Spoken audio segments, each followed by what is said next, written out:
the indictments, one after another, that keep coming forward. Now, Donald Trump's attorney says you can expect another indictment. So I guess we'd be up to number 4. It's kind of hard to keep track at this point. But I want to point out something. The biggest flaw in this idea that somehow they can go after him for January 6th, to me anyway, is that you're effectively saying that if you have a piece of information and you misuse it, meaning you push this information because you're trying to help yourself politically, well, then you're going to have big problems. And I'm like, hang on, because isn't this exactly what politicians do all the time? Isn't this their MO? In fact, think about Hillary Clinton, what she was spinning after she lost. Remember this? You can run the best campaign. You can even become the nominee. And you can have the election stolen from you. Nah. You can have it stolen. Remember that. You can have it stolen, I guess, with the help of the Russians, as Jimmy Carter so articulated. Here he is, another doozy here, short time after the election, saying on stage in an interview with John McKetchum that, in fact, the Russians stole the election, that Donald Trump was not a legitimate president. Here we go. There's no doubt that the Russians did interfere in the election, and I think the interference, although not yet quantified, if fully investigated, would show that Trump didn't actually win the election in 2016. He lost the election, and he was put into office because the Russians interfered on his behalf.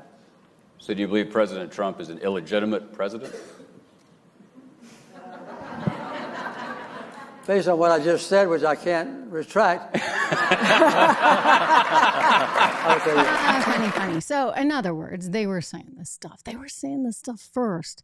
I mean, I hate to be tit for tat, but that is the world in which we now live. And I'm just going to say this. It was the Democrats that started this. It was the Democrats that said, one, he didn't win, that the election was rigged by the Russians. And then this is alarming. I played this for you the other. I'm going to keep playing this because you got to keep hearing this.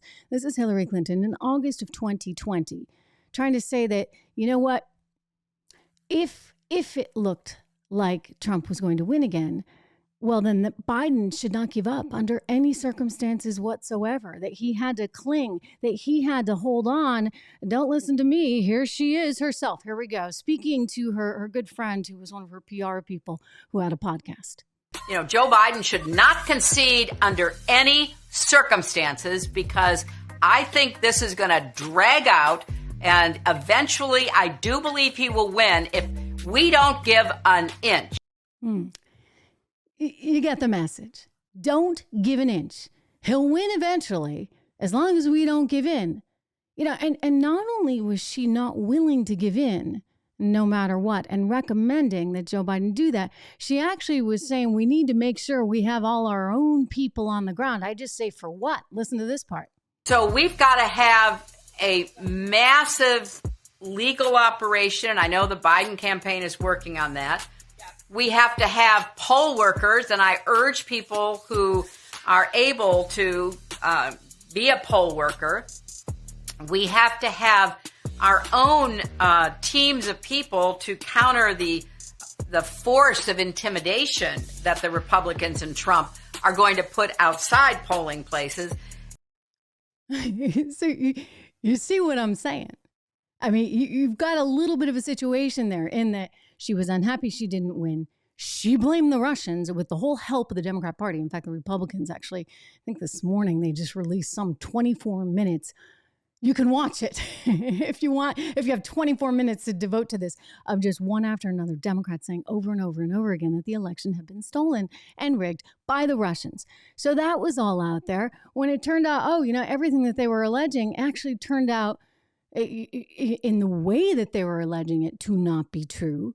And now you come full circle and you say, okay, we're going to make sure that we're going to win no matter what ahead of 2020. And now that the wrong guy won, well, actually, back in 2016, you're now going to say, okay, there's no chance he's going to win again, ever again in 2024. We're going to make sure that we do everything possible to prevent that. And we're just going to have lawsuit after lawsuit after lawsuit. I just say, look, careful what you wish for, guys, because this could backfire spectacularly. This is our freedom of speech. And I don't like it any more than you do that politicians lie and that they misuse information but this is kind of what they do. Two wrongs don't make a right. I'm not saying that it's ever right for them to lie and for them to knowingly misuse information, but it's a little tough to be able to then somehow go after one side and not the other. Am I right? Hey everyone, Trish Regan here. If you enjoyed that clip, please do me the favor of subscribing to the channel. Just hit that little subscribe button right over there. Did I do that right? Not quite, but you know where it is. Subscribe to the channel, hit the bell so that you get the alerts, and I'll see you back on the show.